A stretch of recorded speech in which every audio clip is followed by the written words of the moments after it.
ಪ್ರಾಸಾದಕ್ಕೆ ಹೋಗ್ತಾರೆ.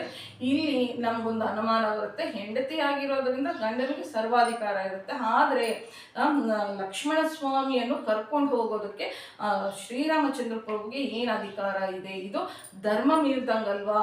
ದಶರಥ ಮಹಾರಾಜರು ವಿಧಿಸಿರುವಂಥದ್ದು ಯಾರಿಗೆ? ರಾಮನ್ಗೊಬ್ಬನಿಗೆ.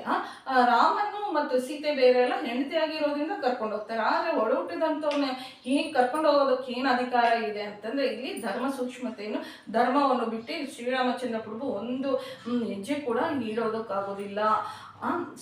ಜ್ಯೇಷ್ಠ ಅಂತಂದ್ರೆ ದೊಡ್ಡ ಅಣ್ಣ, ತಂದೆಗೆ ಸಮಾನ.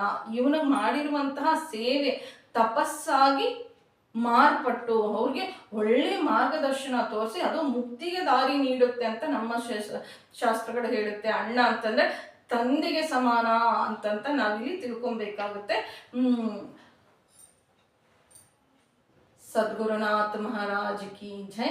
ಜೈ ಶ್ರೀರಾಮ್. ನಮ್ಮ ಚಾನಲ್ ಇಷ್ಟ ಆಗಿದ್ರೆ ಸಬ್ಸ್ಕ್ರೈಬ್ ಮಾಡ್ಕೊಳ್ಳಿ, ಶೇರ್ ಮಾಡಿ ಹಾಗೂ ಲೈಕ್ ಮಾಡಿ. ಜೈ ಶ್ರೀರಾಮ್.